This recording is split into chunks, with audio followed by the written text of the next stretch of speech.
शेतकऱ्यांना देण्याचं काम करत आहोत। आता हे सगळं करत असताना आतापर्यंत कारखान्याने जी प्रगती केली याची दखल केंद्राच्या पातळीवर घेतली गेली, राज्याच्या पातळीवर घेतली गेली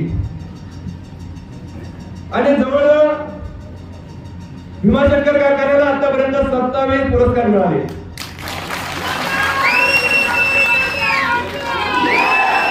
हे 27 पुरस्कार मिळाले, त्याच्यामध्ये 14 देश पातळीवरचे पुरस्कार आहेत आणि 13 हे राज्य पातळीवरचे पुरस्कार आहेत। आता देश पातळीवरचे पुरस्कार आहेत त्याच्यामध्ये भीमाशंकर सहकारी साखर कारखान्याला देशातील सर्वोत्कृष्ट सहकारी साखर कारखान्याचं यावर्षी जर पारितोषिक मिळालं ते 6 वेळा मिळालेलं आहे। मला तालुक्यातील शेतकऱ्यांचा आभार मानायचे की गेले 15 ते 20 दिवस शेतकऱ्यांमध्ये आगळा उत्साह आहे। गावागावामध्ये शेतकरी आम्हाला बोलवतात आणि आमचा सत्कार करतात। हे सत्कार करत असताना मी गावोगावी जाऊन सांगितलं की भीमाशंकर सहकारी साखर कारखान्याला हे जे पारितोषिक मिळालं हे आमच्यासाठी काही नवीन नाही। आम्हाला दरवर्षी मिळतं। 2000 साली कारखाना चालू झाला, 2024 आहे, 24 वर्षात 27 वेळा पारितोषिक मिळाले। कधी राज्य पातळीवरचं, कधी देश पातळीवरचं, एखाद्या वर्षी 2 राज्य पातळीवरचं आणि देश पातळीवरचं पण पारितोषिक मिळालेलं आहे। मी सगळ्यांना सांगितलं हे पारितोषिक काय चेअरमन म्हणून माझं कर्तव्य नाही। मला जर या कारखान्याच्या चेअरमन मध्ये वळसे पाटील साहेबांनी बसवलं नसतं तर मी काही हे पारितोषिक आणू शकलो नसतो। परंतु होतं काय, कधी कधी ते दिनेश पडवळला मी जाऊन सांगेल, हा कधी कधी लग्नाच्या मंडपात गेलो का सुरू करतो भीमाशंकर कारखान्याचे कर्तव्यकार चेअरमन आले, अरे बाबा हा जोडून तुला सांगतो माझ्या डोक्याला हवा घालू नको, जेणेकरून माझ्या डोक्याला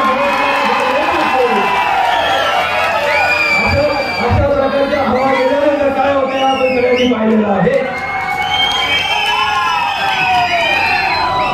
ज्यावेळेस गावागावामध्ये सत्कार झाले खरंच नाही थोडंसं माहितीये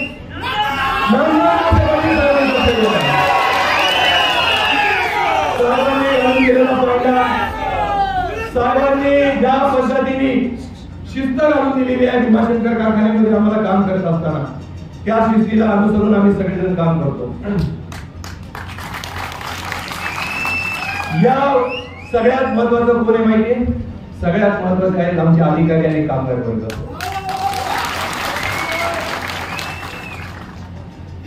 साहेब आपण नेहमी सांगता की हा कामगारांचा आणि याचा सिंहाचा वाटा आहे, तर मी आपल्याला विनंती करतो की आम्हाला या वर्षाचं जे पारितोषिक आहे मी समर्पित करतो आमचे अधिकारी आणि कामगार वर्गाला।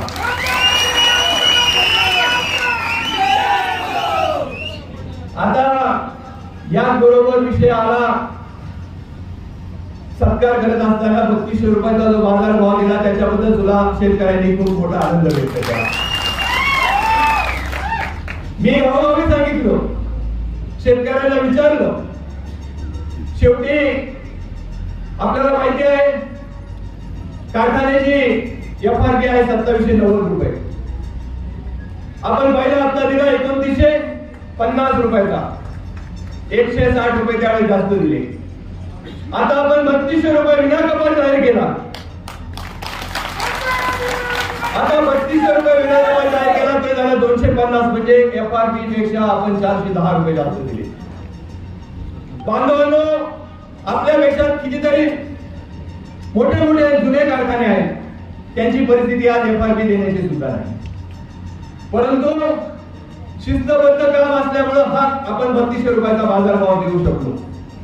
आता हे देत असताना त्याचे जे काही निकष आहेत ते आम्ही जे 3200 रुपयाचा जो बाजारभाव दिला मधल्या काळामध्ये काल परवा प्रभाकर बांगर हे शेतकरी संघटनेचे जिल्ह्याचे नेते असताना ते मला भेटायला आले आणि त्यांनी सांगितलं का 3500 रुपयाचा बाजारभाव दिला पाहिजे. त्यांना म्हणलं तुम्ही घरीच समजून सांगा मला. कॉपी द्या. मी त्यांना ती कॉपी दिली. त्यांनी राजू शेट्टी साहेबांना मला फोन लावून दिला. मी राजू शेट्टी साहेबांची फोनवर बोललो. राजू शेट्टी साहेबांनी सांगितलं प्रॉफिट अँड लॉस आणि बॅलन्स शीटच्या जी तुम्ही मेल पाठवलेली आहे मला त्याचा अभ्यास करण्यासाठी एक 4 दिवसाची मुदत द्या. आणि मी त्यांना सांगितलेलं आहे की आम्ही हे सगळं देत असताना जो आम्हाला 27 ते 28 कोटीचा जो नफा झाला त्याला 11 लाखांनी भागीदारी करून जेवढे काही राहिलं 2 कोटी रुपये जे काही शिल्लक राहिले ते सोडून आम्ही सगळे देण्याचं काम करायला लागलो. हे सगळं करत असताना शेवटी तुम्हाला आव्हान आलं सगळ्यांना. आव्हानामध्ये कारखान्याच्या एक प्रगतीचं पुस्तक सुद्धा पाठवलेलं आहे. मिळाले ना सगळ्यांना. तुम्हाला एक कल्पना देतो. कारखाना सुरुवातीला 2000 साली जरी चालू झाला तरी आपला कारखाना हा सुरुवातीच्या काळामध्ये ऊस नसल्यामुळे अडचणीत होता. जवळजवळ 2006-07 साली आपल्याकडे जवळ 17 कोटी रुपयाचा कारखान्याला लॉस होता एकंदरीत. पण 2006-07 साली मान्य आमदार दिलीपराव वळसे पाटील साहेब ज्यावेळेस वीज मंत्री होते त्यावेळेस आपल्याकडे कोजनरेशनचा प्रोजेक्ट चालू झाला. आणि हे कोजनरेशनचा प्रोजेक्ट चालू झाल्यानंतर 2015-16 या सालापर्यंत आपल्याला 17 कोटी रुपयाचा लॉस कमी करण्यामध्ये एवढा वेळ गेला.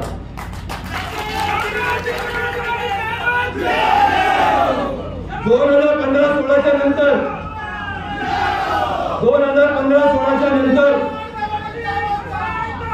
आपल्या कारखान्याने जी प्रगती केली त्याच्यात कधीही आपण मागे वळून पाहिलं नाही.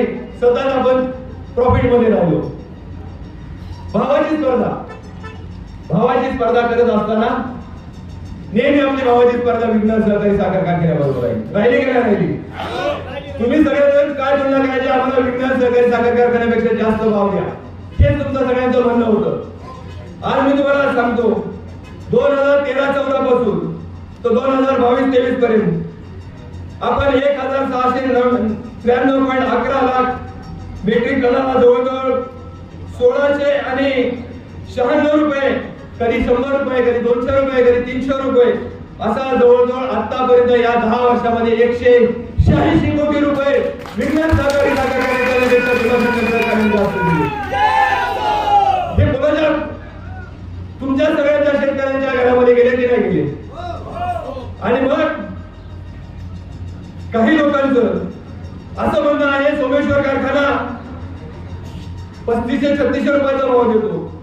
कोण म्हणतो माळेगाव कारखाना 3600 रुपयाचा भाव देतो. आणि हो कारखाना देतो. कारखाना किती जुना आहे आणि कारखान्याच्या ज्या यांच्यामध्ये कोजनरेशनचा प्रोजेक्ट असेल त्यांची कॅपॅसिटी असेल या सगळ्या जर गोष्टी पाहिल्या तर जवळजवळ त्यांचं मेट्रिक टनाला 364 रुपये हे त्यांच्याकडे जास्त प्रॉफिट आहे आपल्यापेक्षा. माळेगाव कारखान्याचा जो आहे तो 285 रुपये त्यांचा प्रॉफिट जास्त म्हणजे आपण पुढे कमी नाही. पण बाकीच्या सगळ्या गोष्टीमध्ये ज्या ज्या गोष्टी त्यांनी पुढे अगोदर केलेल्या आहेत आपल्याकडं इथेनॉलचा प्रोजेक्ट आता यावर्षी चालू झाला होतील ना. तुमच्या सगळ्यांची अपेक्षा आहे आपण काय घरी पैसे घेऊन जात नाही. जे काय पैसे वाढणार आहेत ते तुमच्याच पदरात पडणार आहे. होतं काय माहितीये का काही लोकांचं नाव असं आहे की तुम्हाला भुंगेरे माहितीये का भुंगेरे कधी भुंगेरे गावाचा पाऊस झाला का भुंगेरे सुटतात असे काही भुंगेरे सोडायचं काम सुरू आहे. आणि भुंगेरे जर पकडले नाही तर भुंगेऱ्यांची काय होते उन्नी होते का नाही. आणि उन्नी काय करते या काही लोकांचा गाव काय आहे माहिती का जेवढा चांगला कारखाना चाललाय असे भुंगे लोकांच्या डोक्यात सोडायचं आणि कशा तरी पद्धतीने याला खोल आणायचा. 3500 रुपयाचा भाव देऊन 3500 रुपयाचा भाव देऊन आपला कारखाना काय कर्जबाजारी करायचा का. आपल्या कारखान्याचा काय गुणगंगा कारखाना करायचा का. भीमाशंकर कारखाना ही तुमच्या दृष्टीने दूध तृप्ती काय आहे की नाही? प्रत्येकाच्या शेतकऱ्याच्या आयुष्यामध्ये यामुळे कुठेतरी 2 पैसे देण्याचं काम भीमाशंकर कारखान्यातून झाले. आपण पहा, भीमाशंकर कारखाना तयार झाल्यानंतर प्रत्येकाच्या घरामध्ये काही ना काहीतरी वेगळ्या पद्धतीने 2 पैसे आले. ज्याला कारणीभूत हा कारखान्याचं झालेलं काम किंवा कारखान्याच्या रूपातून तुम्हाला हमखास भाव मिळतो. आणि हे सगळं जे झालेलं आहे हे करत असताना आमच्या लक्षात आहे, डिस्टलेरी प्रकल्प ज्यावेळेस इथं सुरू झाला त्यावेळेस इथल्या पण काही लोकांचं म्हणणं होतं आजूबाजूच्या किंवा आम्हाला प्रदूषण केलेलं आहे. पाण्याच्या वाफेवर प्रक्रिया करण्यासाठी एमईएमची सिस्टीम लावलेली आहे, इन्सुलेशन बॉयलर आहे, सीपीयू आहे, वायू प्रदूषणासाठी ESP सुद्धा लावलेला आहे. मग आता भीमाशंकर कारखान्याने काही लोकांचं मधल्या काळामध्ये असं म्हणणं आलं आणि म्हणणं आणण्यापेक्षा मी सर त्याला सुद्धा प्रभाकर बांगरे यांनीच मला परवा प्रश्न विचारला की तुम्ही शेजारच्या 39 गावातल्या 42 गावातल्या लोकांचे पैसे घेतलेले अनामत रक्कमा आणि ह्या रकमेच्या अनामत घेतलेले त्यांना शेअर्स का नाही देत? बरोबर आहे त्यांचं, परंतु मी त्यांना सांगितलं 2007 आणि 8 साली याच प्रांतामध्ये वार्षिक सर्वसाधारण सभेमध्ये आपण एक ठराव पारित केलेला आहे आणि त्या ठरावात जो प्रस्ताव आपण जो ठराव पारित केला त्याच्यामध्ये या भागातील लोकांना शेअर देण्याच्या संदर्भामध्ये तो ठराव पारित करून आपण तो प्रस्ताव साखर आयुक्तांकडे दिलेला आहे. त्याच्यामध्ये कायदेशीर अडचण आपल्याला माहित नव्हती. सगळे म्हणतात वळसे पाटील साहेब मंत्री आहेत, सहकार मंत्री आहेत, पसरवण्याचं काम काय करतात? साहेबांना तर काय शक्य आहे? अरे बाबांनो, साहेबांना शक्य आहे, कायद्याच्या बाहेर साहेबांना जाता येतं का? शेवटी कायदा तो कायदा आहे. पण याच्यासाठी तुम्ही म्हणाले याला सांगतो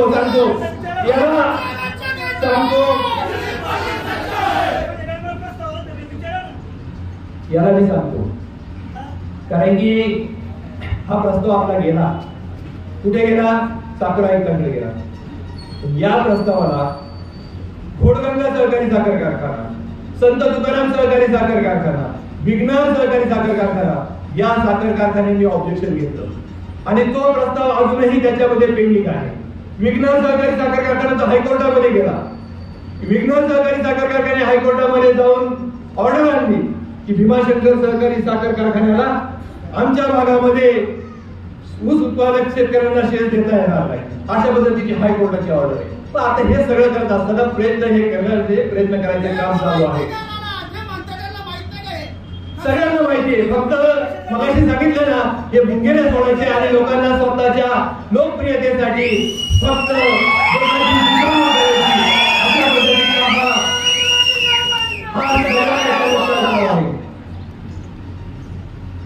आता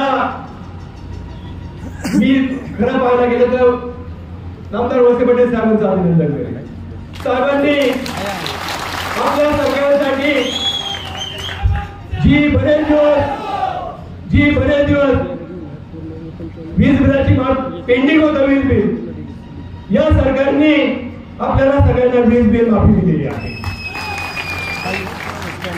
आता साहेब आमची सगळ्यांची मी शेतकऱ्यांकडे फिरत असताना शेतकऱ्यांची एक मागणी आहे, 7.5 हाऊस पॉवर. शेतकऱ्यांचं असं म्हणणं आहे साहेब 7.5 हाऊस पॉवर दिले तुम्ही, परंतु मागणी अशी आहे की 10 हाऊस पॉवर दिल्या. असंच काही काही म्हणणं आहे, कमीत कमी तुम्ही जरा सरकारमध्ये असताना 10 हाऊस पॉवर साठी जरा प्रयत्न करा, अशी आमच्या शेतकऱ्यांची सगळ्यांची मागणी आहे. दुसरं एक अभिनंदन करेल, बरेच दिवसाची आपली मागणी होती दिवसा वीज देण्याची. दिवसा वीज का द्यायची तर आपल्याला सगळ्यांना माहिती आहे, आपल्याकडे सगळ्यांकडे बिबट्याचा वावर खूप सुरू झालेला आहे. लोकांना रात्री ते बिबटे पण बंद होती. हे रात्री अपरात्री बिबट्यांचे हल्ले होतात. हे हल्ले रोखण्यासाठी सरकारने निर्णय घेतला की आम्ही भविष्य काळामध्ये, नैतिकच्या भविष्य काळामध्ये किंवा थोड्या दिवसामध्ये सगळे तुम्हाला दिवसा वीज देण्याचा निर्णय घेतलेला. त्याबद्दल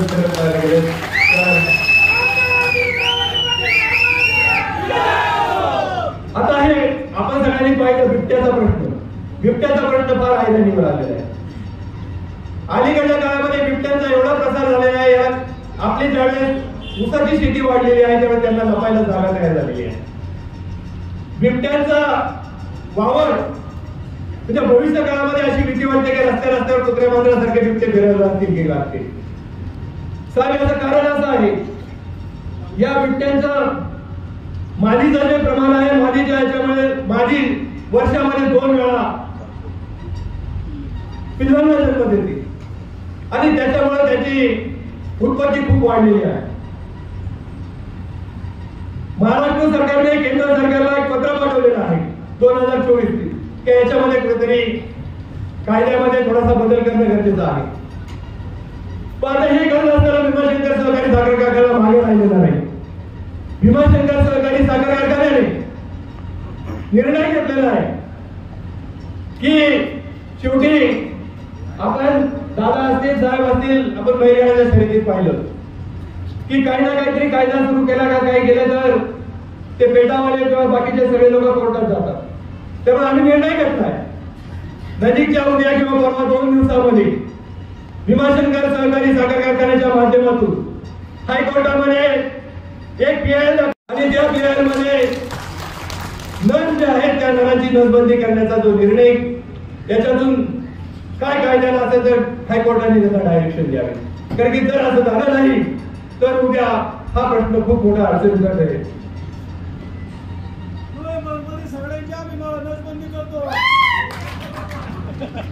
आता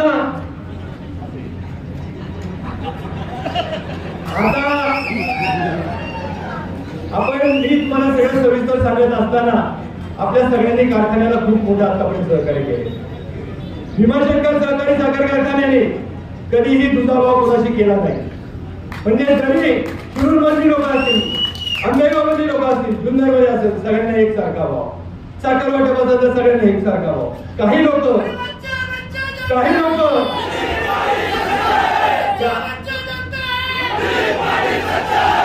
लोक स्वतःची पोळी वाढून घेण्यासाठी जुन्नर आणि शिरूर असा मतभेद करायचं काम करतात आणि हे मतभेद मनोभेद करण्याचं काम कृपा करून यांच्या अशा मुद्दांना बोलू नका, अशा पद्धतीची विनंती तुम्हाला मी करतो.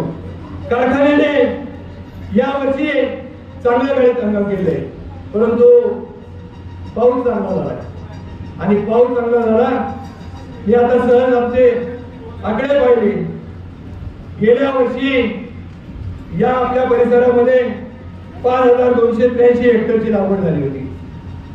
या वर्षीची लागवड झालेली आहे ती 3693 हेक्टरची झाली. आता जवळजवळ 1600 ते 1700 हेक्टरची कमी लागवड झालेली आहे. याचा धोका पुढच्या वर्षी ऊस कमी मिळण्यामध्ये होणार आहे. त्यामुळे मग कांद्याचे भाव वाढले.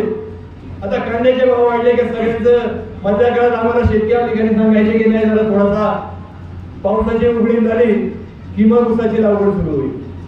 आता काय झालं, 40 रुपये कांद्याचा भाव झाला. आता सगळे थोडे मी शेतकरी अधिकाऱ्यांना विचारलं की ते सांगतात जरा शेतकऱ्यांचा कल कांद्याकडे वळलाय. हा जोडून विनंती, आपला कारखाना आहे, आपल्या कारखान्यासाठी तुमच्या सगळ्यांच्या आजपर्यंत तुम्ही दिलेल्या पाठिंब्याची गरज आहे.